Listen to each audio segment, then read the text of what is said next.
Certains historiens réalisent aujourd'hui que des composantes essentielles ont été souvent négligées pour comprendre les mouvements totalitaires du XXe siècle, en particulier le national-socialisme et le bolchevisme. L'une de ces composantes est sans doute la tentative d'inventer des alternatives aux religions traditionnelles et au concept du sacré en tant qu'opium des peuples. Cette célèbre définition de l'opium des peuples fut formulée par Karl Marx, qui déclara aussi « Un spectre rôde autour de l'Europe, le communisme ». C'est à lui que le 31 mars 1854, son fils Edgar écrit une lettre commençant par « Mon cher diable », tandis que sa femme le surnomme « le grand prêtre ». Or, la seule religion disposant en Europe d'un grand prêtre est le satanisme. Et le manifeste du Parti communiste de Karl Marx commence précisément par l'attente d'une apparition spectrale. Son auteur part du principe que l'on vit dans une société bourgeoise au bord du précipice, telle l'Hamlet de Shakespeare, prince d'un État en décomposition. En prenant le pouvoir, l'homme nouveau chasse de son esprit et de celui de la société qui l'entoure tout autre spectre qui ne prendrait pas la forme de ce nouvel homme communiste.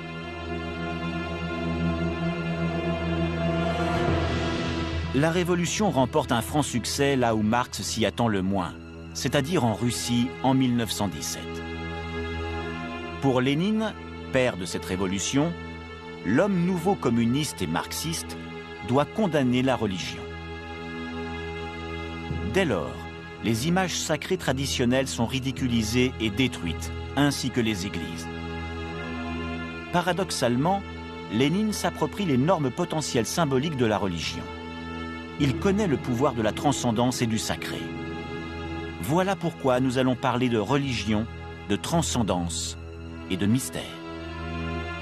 Nous allons parler de magiciens comme Raspoutine, du culte de Lénine vivant et de celui de Lénine mort, de son mausolée où repose sa dépouille et tout près de son cerveau analysé par les scientifiques.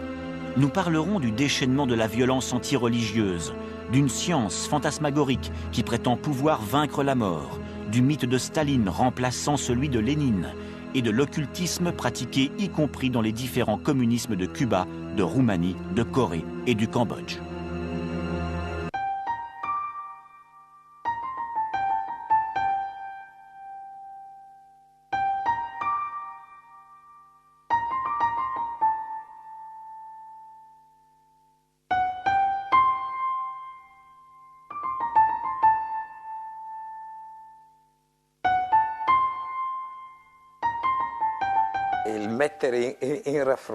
Le fait d'attribuer à la seule droite politique un intérêt pour l'irrationnel ou la culture ésotérique est une erreur. Depuis le début du siècle dernier, tous les courants politiques, du libéralisme au communisme, ont été influencés, quand bien même marginalement, par cette culture ésotérique, y compris le bolchevisme. Quelques amis et collaborateurs de Lénine avaient une vision qui ne paraissait pas compatible avec le matérialisme historique et dialectique de Marx. Les constructeurs de Dieu, Anatoly Lunacharsky, l'idée de Bogdanov et du sang qui transmet une hérédité. Je crois véritablement que l'ésotérisme a été présent, y compris au sein même de la culture politique qui paraissait en être la plus éloignée.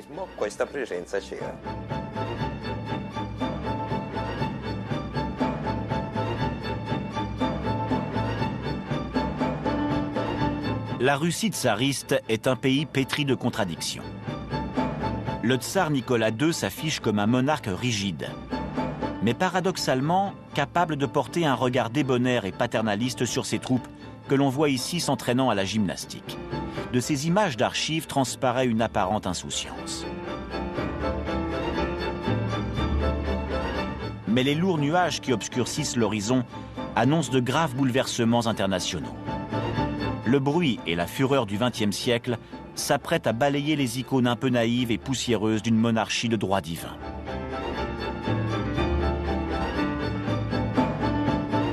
Car en Russie prédomine une inégalité et une pauvreté diffuses, dont ne viennent à bout ni les réformes timides, ni le développement de quelques industries protégées, ni la redistribution limitée des terres des grands propriétaires aux paysans.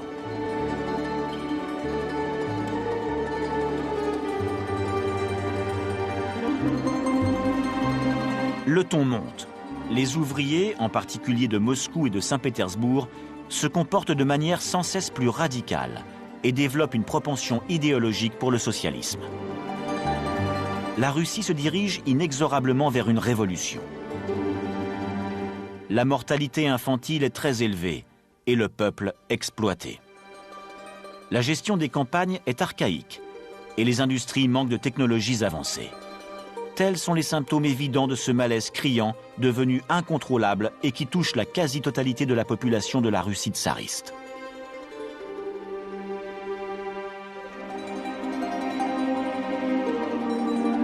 Voici les derniers instants d'une société dont les jours sont comptés.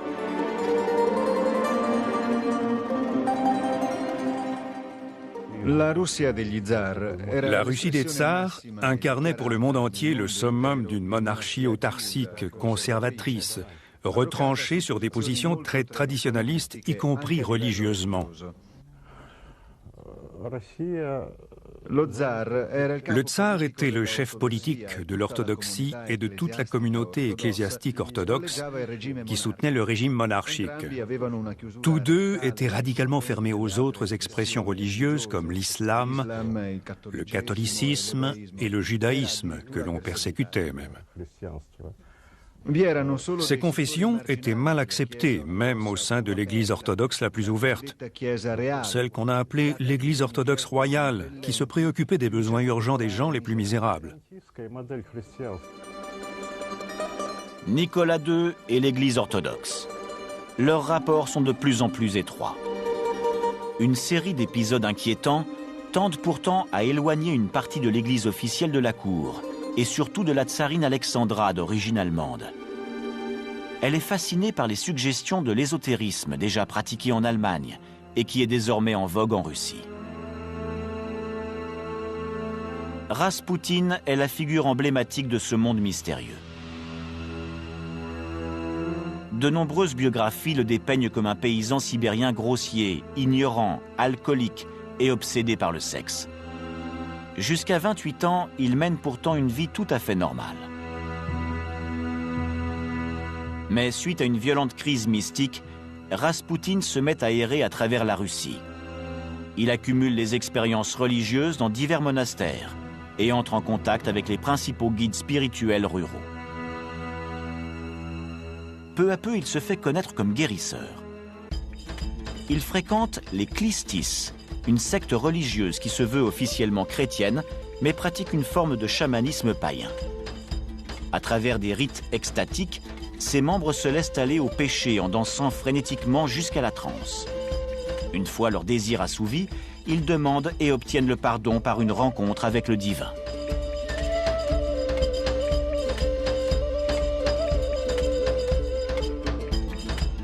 Raspoutine n'a jamais oublié ses expériences, y compris lorsqu'il devient conseiller de la cour après avoir été appelé au chevet du tsarevitch Alexis, fils de Nicolas II, et l'avoir guéri.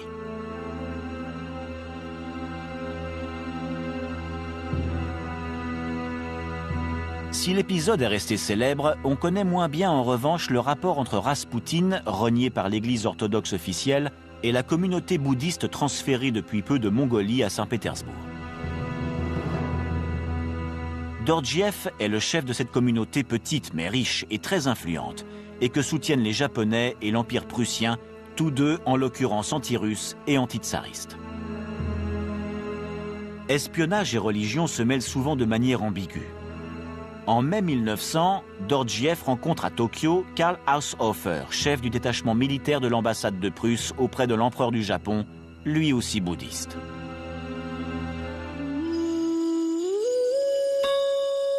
Haushofer le recrute comme agent. Il lui confie la mission, pour le compte des Prussiens et des Japonais alliés contre leur ennemi commun, la Russie, d'ouvrir un temple bouddhiste à Saint-Pétersbourg. Une fois sa mission accomplie, Dorjiev soutient d'abord Raspoutine, puis Lénine.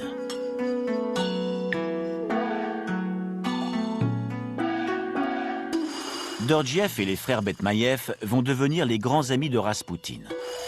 Ils connaissent si bien la médecine magique tibétaine qu'ils peuvent préparer dans leur herboristerie de Saint-Pétersbourg toutes les potions nécessaires pour modifier, en mieux ou en pire, selon les nécessités du moment, l'état de santé du tsarévitch Alexis, gravement malade.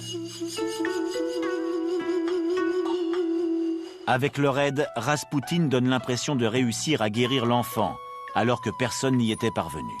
Ni la médecine officielle, ni les pittoresques aventuriers de l'occulte comme Papus ou les maîtres du mesmérisme.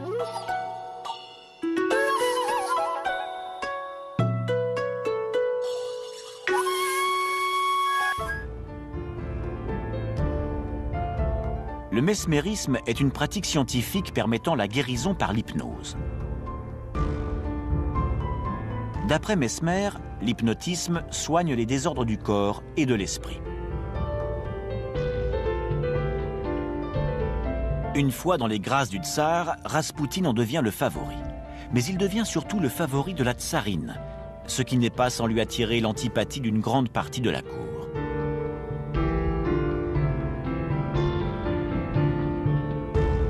Comme on peut le comprendre, d'innombrables légendes vont fleurir autour du personnage de Raspoutine. L'une d'elles concerne Bonch Brujevitch, un futur collaborateur essentiel à Lénine. Cet adepte de sectes et de phénomènes religieux est également le fondateur d'un journal bolchevique consacré aux sectes.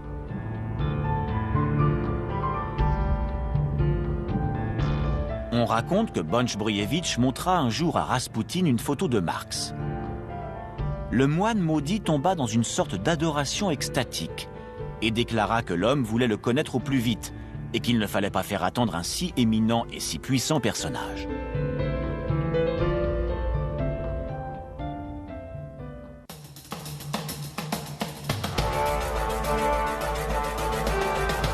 Le contact entre la spiritualité magique russe et la future spiritualité bolchevique, qui commence à cohabiter sur le même territoire, contribue à alimenter la légende de Raspoutine.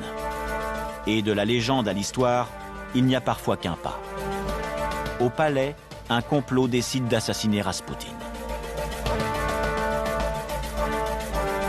Son meurtre prend une tournure romanesque.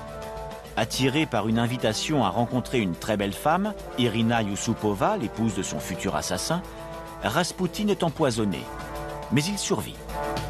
On tente de l'oxyre en le molestant, en le poignardant et en l'étranglant, mais il survit toujours. Ce n'est qu'à la fin, jeté dans les eaux glaciales de la Neva, qu'il périt. Le pouvoir de Nicolas II s'effrite irrémédiablement. La mort de Raspoutine ouvre la voie à la révolution qui survient quelques mois plus tard.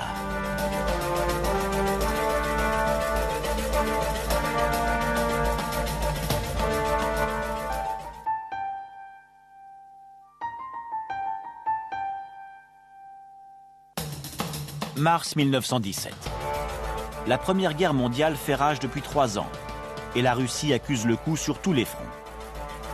Après avoir quitté Saint-Pétersbourg, Nicolas II s'autoproclame chef des armées. C'est le début de la fin.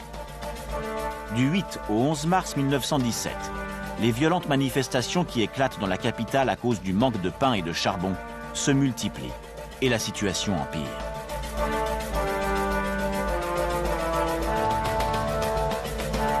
Le 10 mars, les seuls bataillons de réserve disponibles en ville, envoyés pour réprimer l'insurrection, refusent d'intervenir et fraternisent au contraire avec le peuple.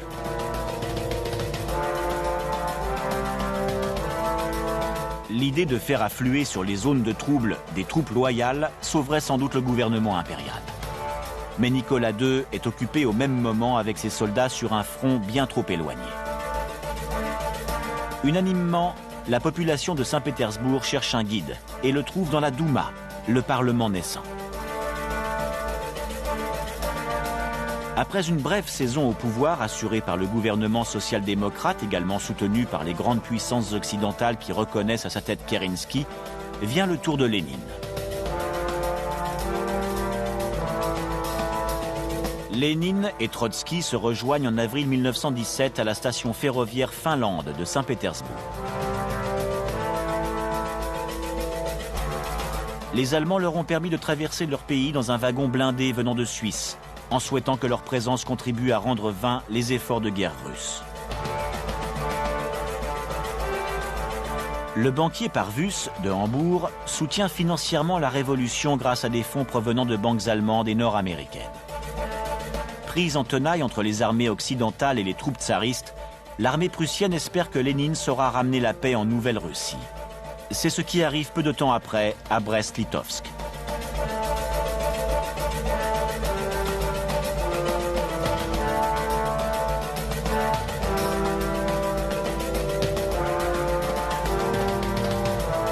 Lénine proclame la paix. Il confisque les terres nobiliaires pour les redistribuer aux paysans. Il impose le contrôle des usines par des comités ouvriers et donne tout le pouvoir aux soviets. D'un bout à l'autre du pays, les bolcheviks sont en pleine ascension. On a la nette impression que Lénine a parié et gagné en jouant davantage sur les faiblesses d'autrui que sur une organisation encore imparfaite.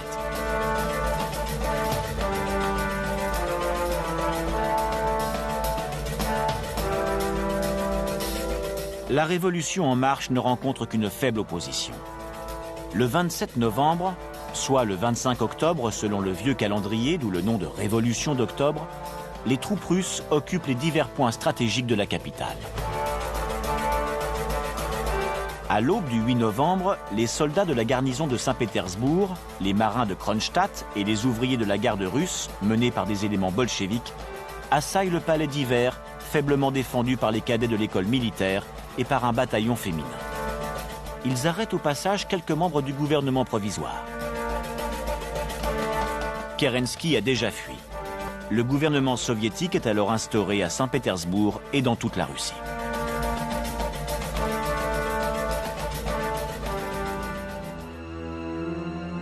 La Russie change. Le peuple exalté glorifie la nouvelle République. Mais l'enthousiasme tourne court. La révolution n'est pas pacifique. Les événements s'enchaînent en quelques mois et les contradictions ne trouvent pas de solution. Guerre civile, pauvreté, faim obtiennent pour seule réponse la répression sévère du régime bolchevique qui organise un minutieux et implacable réseau de police secrète. Entre 1928 et 1931, la terreur de la guerre civile fait au moins 3 millions de morts civiles et militaires.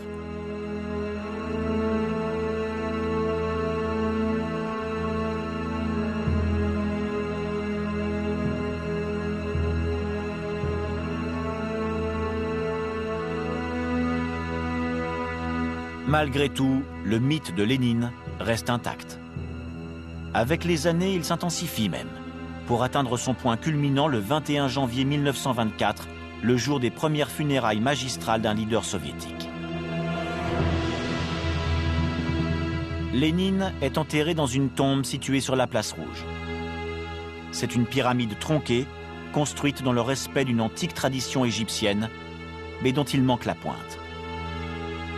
Une pointe qui aurait dû indiquer le contact entre terre et ciel, tandis que son absence, justement, représente l'effort tendant à exclure les divinités célestes du chemin menant vers l'immortalité du corps. Le cadavre de Lénine n'a pas été momifié. Il présente une caractéristique incroyable qui lui fait presque ressembler à un homme endormi. Les cellules de sa peau sont maintenues en vie par un procédé macabre.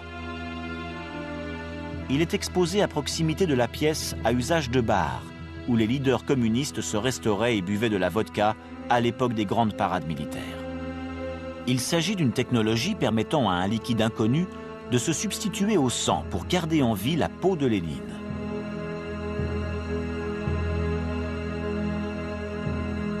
Aujourd'hui, le corps du leader est toujours visible, même s'il est interdit de s'arrêter devant la vitre qui le protège. Les spectateurs peuvent tourner autour de la dépouille, mais uniquement dans le sens inverse aux aiguilles d'une montre. Cela pourrait ressembler à un rite contre-initiatique, une sorte de descente aux enfers. Autre aspect déconcertant, Lénine avait fait un choix très particulier. Avant de mourir, il avait ordonné qu'on extrait son cerveau de son cadavre pour le conserver sous plaque de verre divisé en 200 lamelles très fines. Lénine avait chargé de cette mission un professeur allemand, Oskar Vogt, théosophe et son grand ami depuis l'exil en Suisse. Celui-ci fonda l'Institut du cerveau de Lénine, avant de retourner en Allemagne, collaborer avec les SS jusqu'en 1944, où il mourut. Aujourd'hui, dans la ville de Moscou post-communiste, 1 kilomètre sépare la dépouille de Lénine de son cerveau sectionné. Autre croisement des légendes et de l'histoire. D'aucuns prétendent qu'un jour, l'organe rejoindra le crâne de Lénine grâce à un rituel magique symbolisant, bien évidemment, l'espoir de sa renaissance.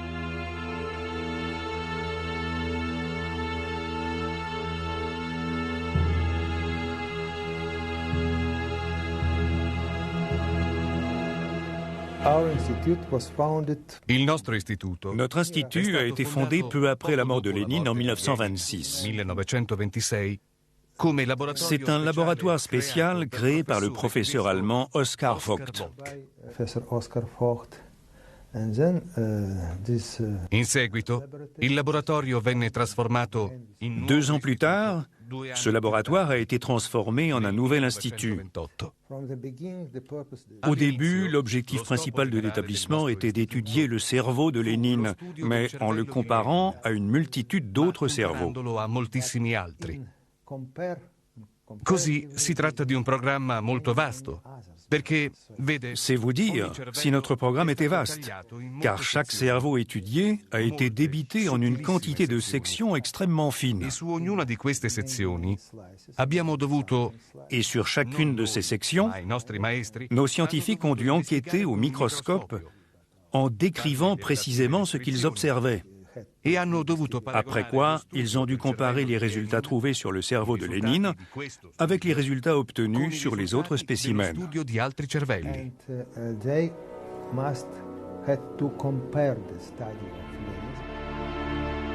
Sur la dernière photo prise de son vivant, Lénine a nettement l'air fatigué et malade. Mais peut-être a-t-il aussi, à ce moment-là, dans ses yeux bouffis, l'image de la célèbre toile « L'île des morts » de Böcklin, qu'il posait sur son lit pendant son exil à Zurich et dont il parle dans ses mémoires.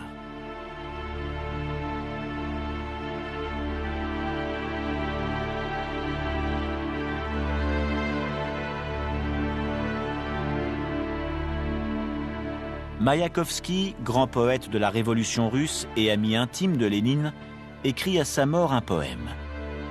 Sortant du mur de sa chambre, Böcklin a fait de toute la ville de Moscou une île des morts ressemblant à son tableau d'il y a si longtemps. Sauf qu'elle n'a jamais été aussi réelle qu'aujourd'hui.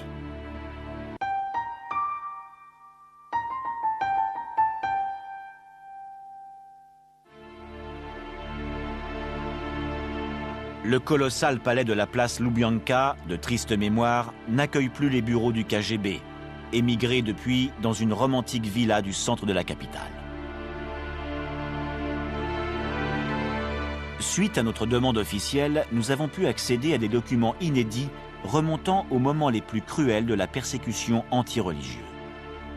En outre, nous avons pu visionner des films d'époque, aux images épouvantables, qui racontent comment fut démantelée en 1920 la secte des castrats de Kiev.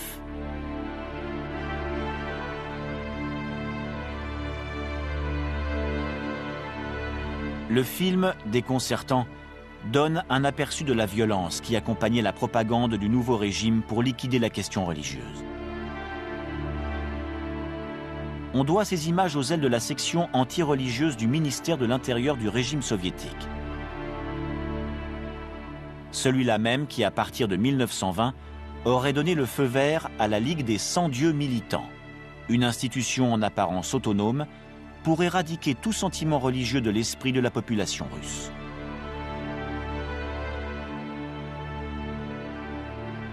Tournées en Géorgie, au sud de la Russie, les images résument entre fiction et réalité l'activité d'une communauté agricole orthodoxe. On y montre largement les mutilations que les croyants s'infligeaient pour mortifier leur chair, et avec elle, tout type de désir. La propagande s'attarde pour marquer le coup.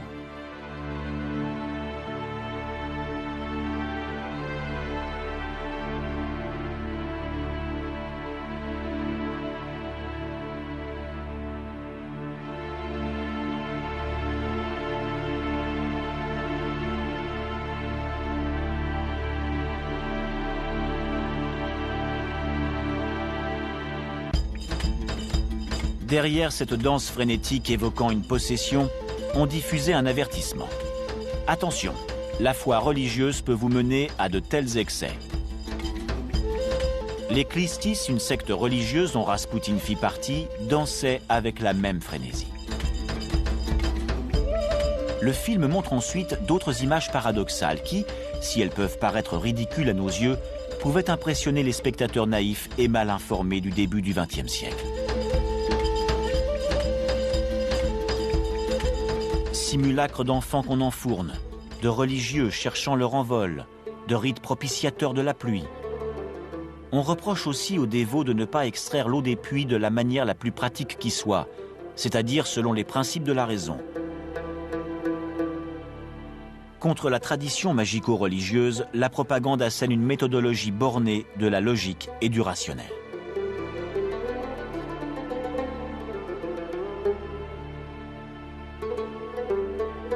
En Géorgie, au printemps 1920, malgré les nombreux rites et exorcismes pratiqués par la communauté religieuse, il ne tombe pas une goutte de pluie.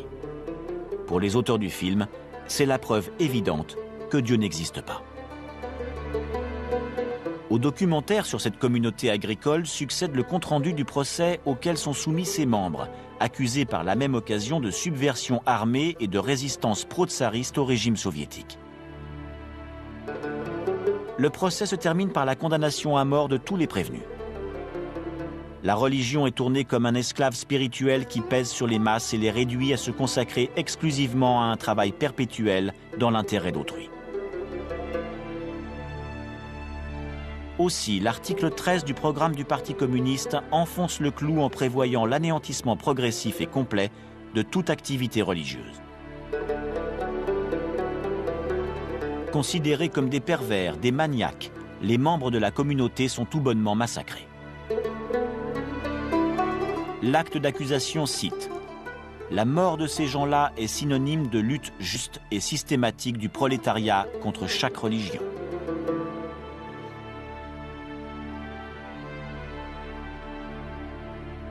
Le film de propagande s'achève sur une pratique jugée abominable. Les baptêmes pratiqués dans le fleuve. Ce sont là les dernières images de l'initiation religieuse d'une communauté sacrifiée par la Révolution. La Ligue des 100 dieux militants n'est devenue un appareil autonome du ministère de l'Intérieur et de la Propagande qu'en 1925, avec 80 000 membres. En 1932, elle comptait au moins 5 millions de militants. Son mot d'ordre était « Nous voulons brûler les églises du monde entier dans un incendie universel ». Juste après la prise du pouvoir, les communistes entament l'assujettissement progressif de l'Église orthodoxe, en prétendant des actes de fidélité et de soumission au nouvel État de la part du patriarche Serge. Mais la principale force de frappe reste la Ligue des 100 dieux militants, créée par le bolchevique Yaroslavski, président de l'Académie des sciences d'Union soviétique.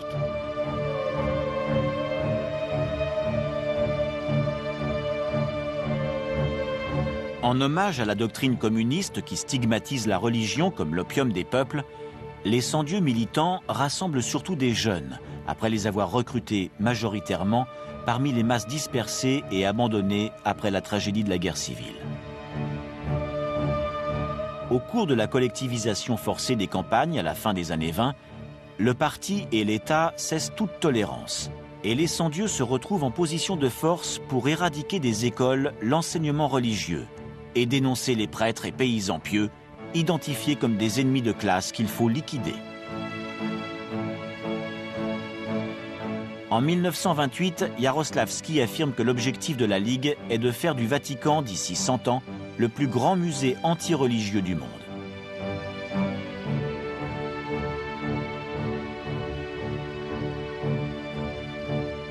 L'activité de la Ligue est bien planifiée, comme le montre ce texte officiel. L'un des devoirs les plus importants, en particulier dans les campagnes, est la lutte contre les jours de fête religieuses. En substitution de ces jours de fête, les cellules locales des 100 dieux doivent promouvoir des promenades pédagogiques à travers champs, en fournissant des explications sur l'adoption des machines agricoles, sur la fonte des cloches d'église pour les besoins de l'industrie, etc. Le travail de la cellule anti-religieuse doit se manifester aussi à travers la disparition des dénominations religieuses dans les villes, les villages, les rues et de toute image religieuse dans les édifices. Il faut mettre en œuvre un vaste travail d'épuration pour lutter contre les pratiques de l'Église comme les baptêmes, la bénédiction nuptiale, etc. Il faut ensuite introduire la pratique des baptêmes rouges, des mariages et des enterrements laïques. Les dénonciations de naissance, les mariages rouges, les funérailles laïques doivent être faits en grande pompe afin d'attirer l'attention du peuple.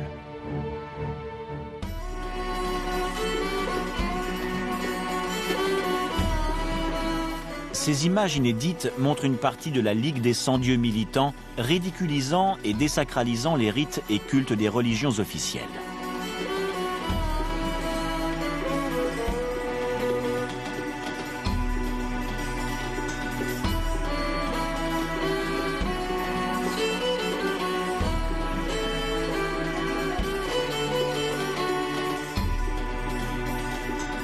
La Ligue des 100 dieux militants compile une sorte de bréviaire à l'usage de ses membres.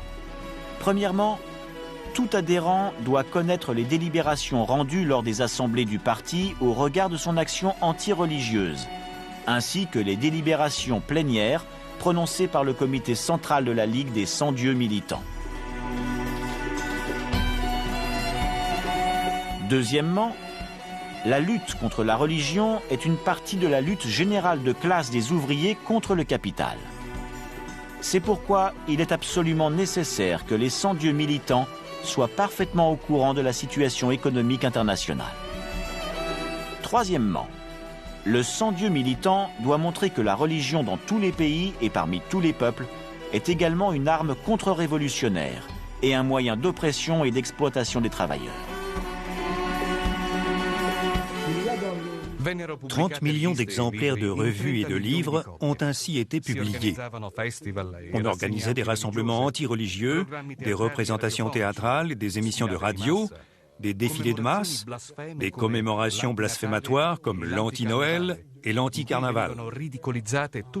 Autant de manifestations dans lesquelles on ridiculisait toutes les expressions et les rites religieux, auxquels on substituait un endoctrinement politique. C'est-à-dire qu'on remplaçait le fanatisme religieux par l'exaltation du mythe du parti politique et de son leader.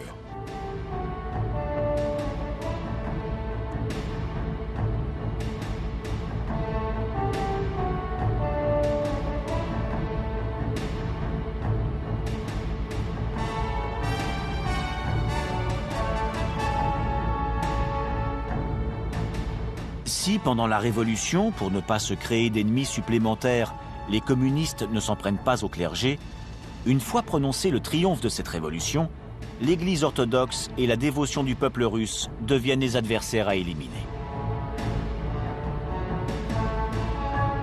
En réalité, l'idéologie communiste a toujours considéré l'orthodoxie russe comme l'ennemi du prolétariat en tant que pilier de la monarchie tsariste, mais aussi de la propriété des terres. Mais ce n'est qu'après avoir pris le pouvoir que le communisme se met à affronter ouvertement et violemment le problème religieux, en déchaînant sa répression sur deux niveaux. Le premier est l'interdiction du culte public et la déportation des religieux et des fidèles, accompagnée de la destruction systématique de leurs églises. Rien qu'à Moscou, en 1921, pas moins de 50 églises sont démolies. Les autres sont reconverties en théâtre, en salles de réunion pour le parti, en abris pour les indigents. Partout, les reliques, statues et tableaux religieux sont profanés, tandis que les cloches sont revendues ou fondues. On dénonce les faux miracles, comme dans cette mise en scène montrant un tableau où la Vierge pleure soi-disant de vraies larmes. Un membre de la Ligue des 100 dieux militants explique le subterfuge réalisable à l'aide d'une petite pompe à eau discrètement dissimulée.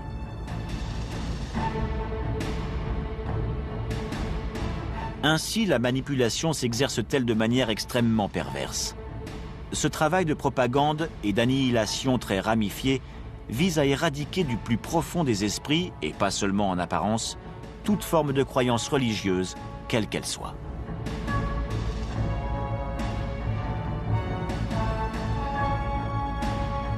Ce film réalisé par les 100 dieux militants dénonce non seulement les catholiques et les orthodoxes, mais aussi les sectes, les baptistes, les abstinents, les platides, les snalks, les payeurs de la dîme, les moyalmiques, les silencieux, les diégunes, les exilés, les théodosiens, les fils du dragon rouge, les apocalyptiques, les serviteurs de Saint-Georges, les tolstoïens, les ennemis de la guerre, les hommes de Dieu et ainsi de suite. Toutes soutenues par des apôtres errants, des prophètes, des prêtres, des ermites.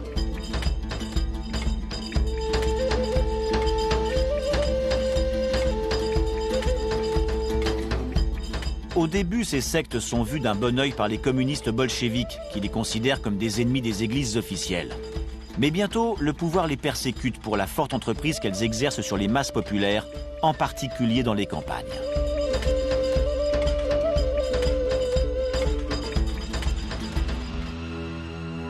La furie anti-religieuse et principalement anti-orthodoxe et anti-chrétienne se déchaîne à travers les années 30, pour ne faire une pause qu'avec la Seconde Guerre mondiale, lorsque Staline, au nom de la Grande Guerre patriotique, cherche une alliance provisoire avec les églises. Aujourd'hui, la dictature communiste est tombée. Mais la revue éditée par la Ligue des 100 dieux a toujours son siège au même endroit et elle a gardé son directeur. Reprenons un instant le fil conducteur de l'histoire de la Ligue des 100 dieux militants, fondée par Yaroslavsky. Nous comprendrons mieux ainsi ce qui s'est passé. D'après les estimations officielles en 1925, les croyants orthodoxes se répartissaient entre eux 25 000 communautés. En 1939, elles n'étaient plus que 50. Aujourd'hui, elles sont au nombre de 12 000. Cela vous montre à quel point l'anéantissement du sacré orchestré pendant plusieurs dizaines d'années par les 100 dieux militants et derrière eux tout l'appareil d'État a effectivement jugulé sur 3 générations le sentiment religieux orthodoxe, qui fut en l'occurrence la confession la plus attaquée par les idéologies. Curieusement, cet acharnement a eu lieu également à l'encontre du judaïsme, mais seulement après la mort de Lénine. Quant au monde islamique, il n'a pas été entamé par l'appareil de propagande soviétique, parce que tout en étant marginal dans le pays, il pouvait amalgamer des peuples très divers. Le credo officiel des 100 dieux est exposé en détail dans leur manuel, sorte de contre-évangile d'environ 800 pages, dont nous avons extrait quelques passages éloquents. Aujourd'hui, Dieu n'existe plus. Lénine est descendu sur terre et tout le monde a commencé à vivre heureux. Mais aussi, l'homme peut aujourd'hui connaître la vérité. Ce n'est pas un acte irrationnel de foi, de présage ou bien une vision. Elle n'a rien de mystique. C'est une vérité faite de certitudes humaines, le miroir fidèle du monde réel. L'endoctrinement passait également par le biais d'un jeu de devinettes souvent proposé par les chefs de la Ligue. De jeunes membres des 100 dieux, en particulier dans les campagnes où l'on entretenait un contact quasi païen avec la nature, faisaient jouer les plus jeunes à une sorte de quiz permettant de démythifier la religion de manière ludique et d'ancrer la propagande dans les esprits les plus vulnérables.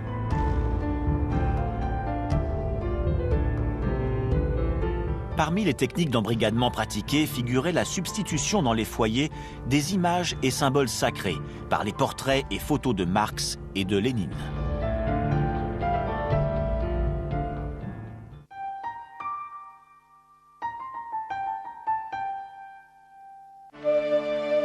Vladimir Fedorovski, qui vit à Paris depuis plusieurs années, est un auteur à succès.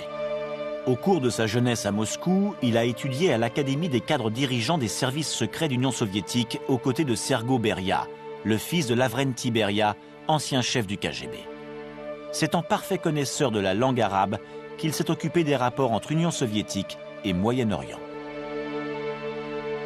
À l'avènement de Gorbatchev, il est devenu son porte-parole personnel et le secrétaire délégué des services secrets. Je suis persuadé qu'il existe un lien étroit entre l'ésotérisme et le communisme. Ou plutôt, je pense qu'il s'agit d'une caractéristique fondamentale du communisme. J'ai découvert cet aspect d'une manière totalement inattendue quand, à peine devenu diplomate, j'ai travaillé au Kremlin comme interprète de la langue arabe. Il y avait un personnage que nous connaissons tous bien et qui était venu à Moscou. Il n'était pas encore président de l'Irak, mais c'était bien Saddam Hussein.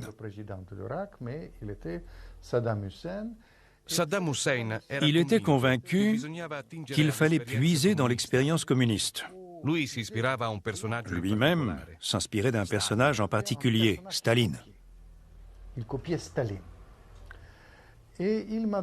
Il m'a demandé de faire une sorte de pèlerinage dans les lieux mythiques où vécut Staline.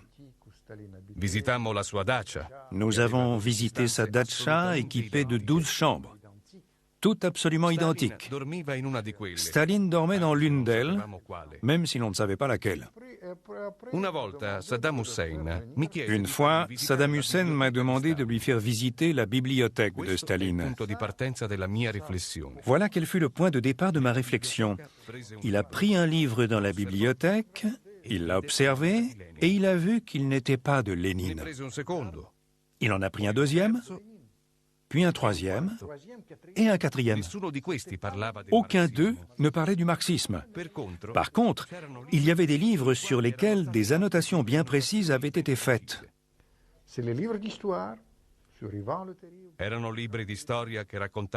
C'étaient des livres d'histoire parlant de Pierre le Grand. En outre, il y avait un manuel de magie noire d'Omeakov, avec des notes prises par Staline. Il avait même souligné sa vision du futur. Il croyait, exactement comme Hitler, que grâce à l'apport des masses compactes, il serait possible de changer la réalité.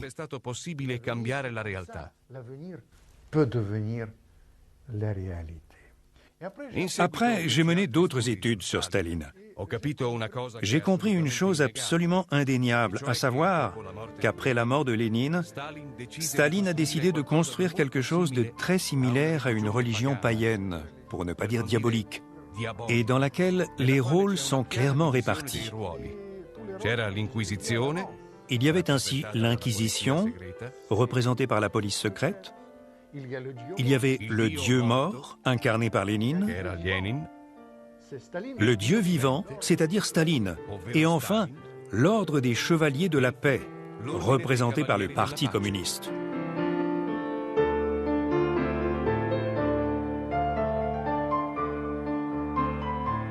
On peut dresser un schéma précis. Comme on le sait, Staline fréquente au cours de sa jeunesse l'école religieuse orthodoxe. C'est le séminaire théologique de Tiflis en Géorgie, sa terre natale. Ses études durent 5 ans. Du 1er septembre 1894 au 28 mai 1899, jour de son expulsion pour indiscipline. L'historien James Moore, membre de la Royal Asiatic Society de Londres, auteur de la biographie de Gurdjieff, l'asiatique mystique qui enflamma les salons occidentaux au début du XXe siècle et fut professeur de philosophie contemporaine à Oxford, soutient que Staline et Gurdjieff s'étaient connus à Tiflis, quand bien même ils fréquentaient des cours différents. Sergo Beria, fils de l'ancien chef du KGB Lavrenti Beria, lui aussi géorgien, suppose que le jeune Gurdjieff, dont la famille vivait à Constantinople, fréquentait de temps à autre la maison des Staline pour ressentir un peu de chaleur familiale, même si la mère de Staline vivait déjà seule et était à moitié alcoolique. Cette rencontre entre hommes extraordinaires est pourtant méconnue et contestée. Ni les spécialistes de Staline, ni les disciples de Gurdjieff ne considèrent leur entente comme plausible.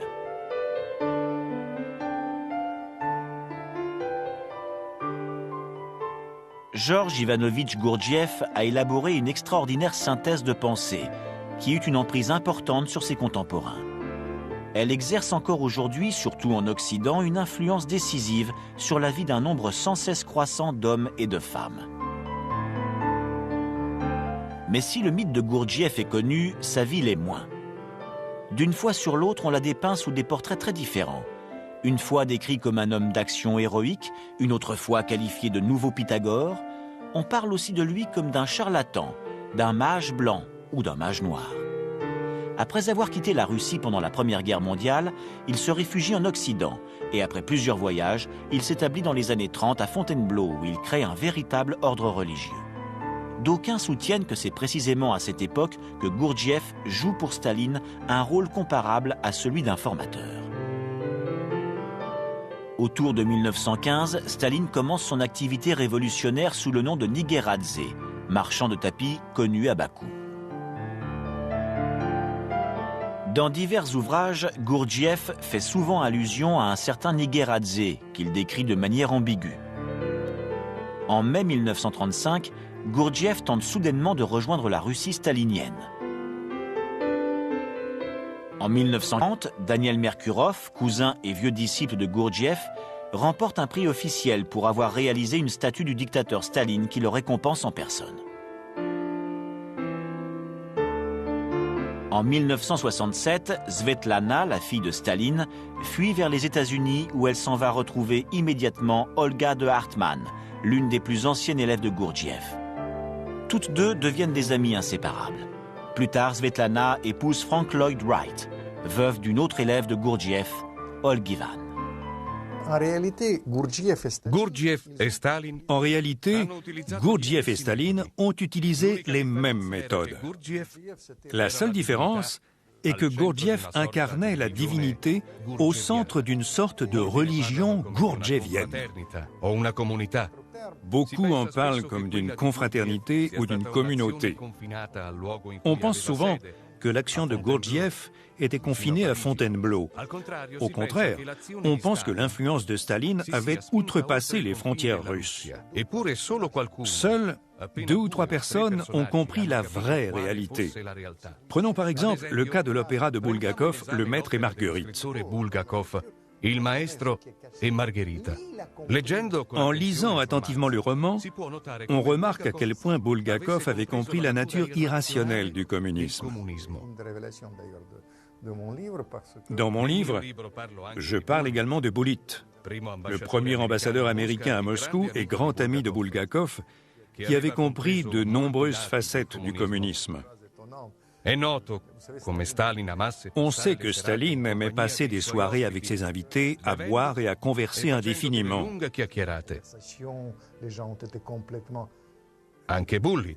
Bulit participait lui aussi à ces longues conversations.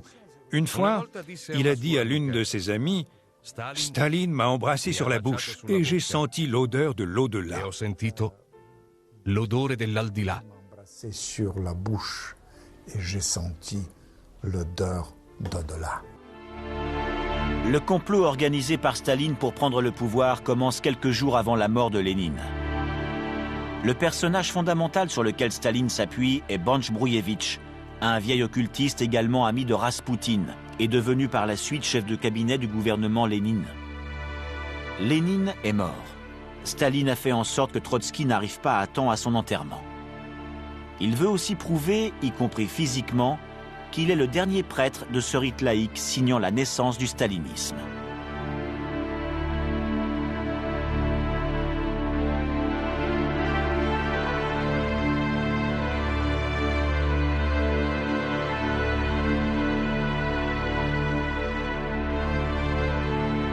Tout commence dans la salle des colonnes. Staline prononce un discours impersonnel s'inspirant de la liturgie orthodoxe, un véritable sermon. Il affirme face à tous qu'à compter de cet instant, il faudra agir dans l'intérêt de l'Union soviétique et du communisme. Le ton du discours le fait ressembler davantage à un chef religieux qu'à un leader politique. En quelques minutes, les règles sont fixées. Staline poursuivra son ascension d'une manière absolument méthodique. Il deviendra l'icône du peuple.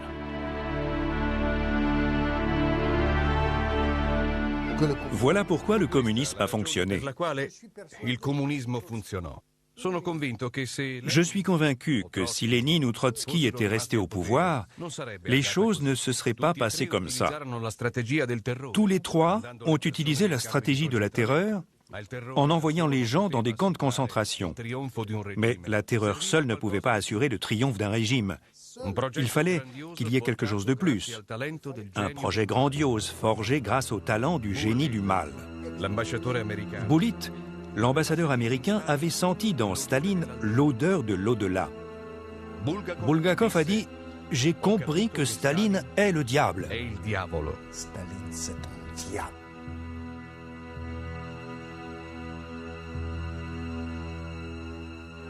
C'était en 1939. Staline était sur le point de signer le pacte Molotov-Ribbentrop qui scellait l'alliance inopinée entre Hitler et Staline. À l'époque, un personnage important œuvrait dans le giron de Staline, Lavrenti Beria, le chef des services secrets. Beria parle à Staline d'une personne qui a des capacités extraordinaires venant de l'au-delà. Staline lui répond « S'il est aussi puissant que vous le prétendez, qu'il vienne me trouver ». Et il lui confie un laissez-passer. Beria regarde le document et s'aperçoit que ce laissez-passer est en blanc pour le mettre à l'épreuve. À tel point que Beria devient aussi blanc que le laissez-passer. Il se rend compte qu'il ne s'agit pas d'un jeu.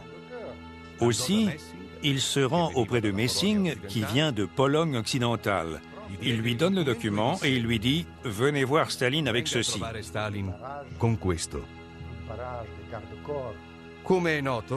Comme tout le monde le sait, l'accès au Kremlin est contrôlé par des rangées de gardes du corps.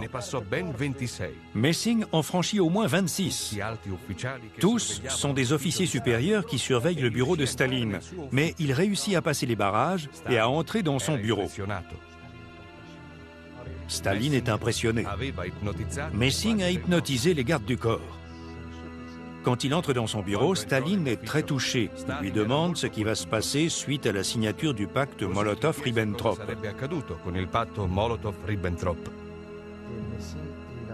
Et Messing lui répond « Je vois des chars avec une étoile rouge entrant dans Berlin. » Staline est anxieux. Il veut savoir quand cela va se passer. On est alors seulement en 1939. Mais Messing répond que ces événements surviendront le 8 mai 1945. Ce qu'il y a d'incroyable, c'est que dans les archives secrètes du Kremlin, j'ai trouvé un télégramme adressé à Messing daté de mai 1945. Dans son télégramme, Staline félicite le camarade Messing et le remercie de lui avoir fait cette prémonition dont il s'est servi et qui s'est révélée exacte.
On peut analyser le communisme autrement que du seul point de vue marxiste et par une approche rationnelle, ce qui était jusqu'il y a peu la version officielle et l'unique clé de lecture proposée par l'orthodoxie. Car tous les témoignages recueillis semblent montrer un autre visage du communisme, celui d'un système de pouvoir possédant également des racines irrationnelles, lesquelles voyagent en parallèle avec la tradition du matérialisme dialectique. Dans les faits, le communisme est un élément de continuité entre tradition, croyance et superstition, expression typique de l'âme de la vieille Russie réélaborée de manière fonctionnelle pour le nouveau système. Le premier pseudonyme qui fut choisi par Staline dans ses écrits était Démonosvili, c'est-à-dire l'émule du démon. Mais cette intrigante comparaison a-t-elle seulement survécu à Staline ?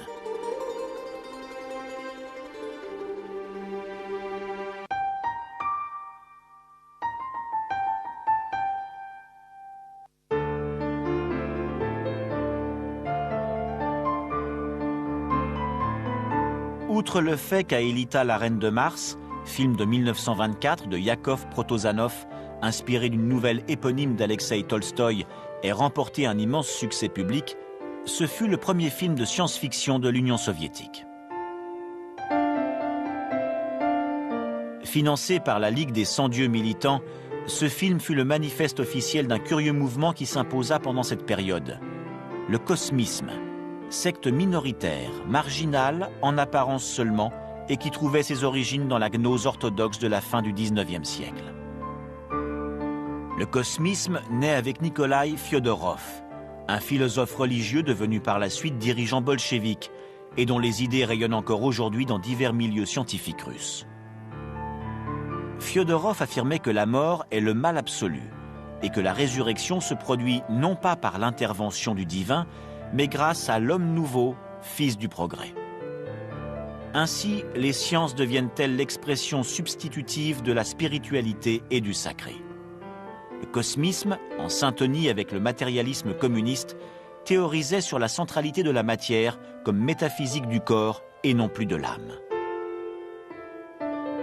Cela au point que l'utopie de Fyodorov imaginait des voyages dans le cosmos, d'où sa dénomination de cosmisme, afin de trouver des mondes susceptibles d'accueillir tous nos ancêtres, lesquels se seraient remis à vivre en donnant naissance à un univers enfin égalitaire, heureux et éternel. S'il semble qu'on se trouve à nouveau en présence d'une fantaisie surréaliste, un opportunisme mêlé de naïveté a tôt fait de reprendre le dessus. Gagarine, le premier homme à avoir navigué dans l'espace, aurait prononcé ces mots à peine se fût-il trouvé en orbite. « Je suis dans le ciel, mais je ne vois aucun dieu.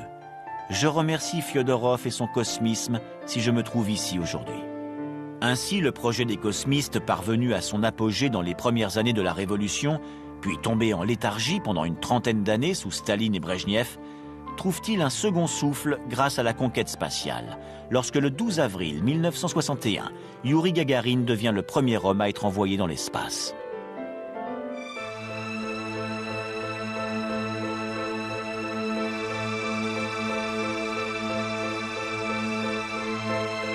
À Moscou, nous avons rencontré Svetlana Semenovna Gagarina, leader actuelle du mouvement cosmiste.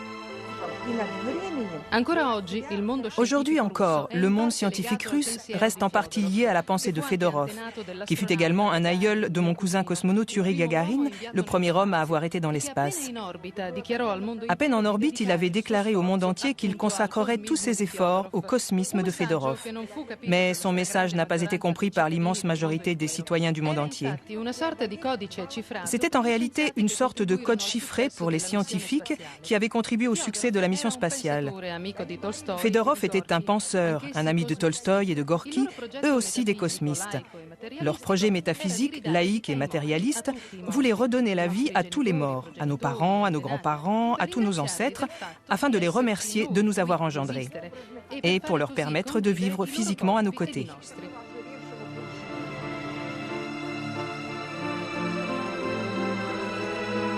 Plusieurs années se sont écoulées depuis la chute du communisme. En Russie et dans les pays de l'ex-Union soviétique, on assiste à un grand retour de la religiosité, même si la blessure provoquée par les persécutions des régimes athées n'a pas complètement cicatrisé. Mais entre les années où l'on voyait Khrouchtchev embrasser Gagarine et celles où Gorbatchev annonçait la fin d'une dictature, le recours au surnaturel s'est poursuivi. Brejnev fréquentait des guérisseurs et des voyantes. La Géorgienne Djouna Davitachvili, magnétiseuse de Brejnev, avait prophétisé longtemps à l'avance l'ascension au pouvoir de Boris Yeltsin. Le nouveau régime dit de la perestroïka, la reconstruction, a commencé dans le sillon profond et durable du cosmisme. Gorbatchev apparaît à la télévision en compagnie de Sviatoslav, le fils de Nikolaï Rerich, qui se définissait précisément comme l'héritier de la mission cosmiste. De nombreux mouvements New Age basés à New York continuent aujourd'hui de s'inspirer du cosmisme russe. Le mot perestroïka utilisé par Gorbatchev s'inspire directement de la terminologie cosmiste utilisée par Fyodorov, Vernadsky et Nikolaï Rerich. Nul doute que la perestroïka puise ses racines dans le cosmisme russe. Qui plus est, On a organisé à l'époque, à Moscou, à l'Institut de philosophie de l'État, un grand colloque sous le nom « Le cosmisme russe et la noosphère », où académiciens et philosophes, politiciens et occultistes, radiesthésistes et guérisseurs, journalistes et écrivains sont intervenus plus de 100 fois pour analyser la perestroïka et les changements politiques correspondants sous l'angle du cosmisme russe. Ainsi, jusqu'à la fin, le communisme soviétique a entretenu un lien significatif et insoupçonné avec les pratiques mystérieuses de l'ésotérisme.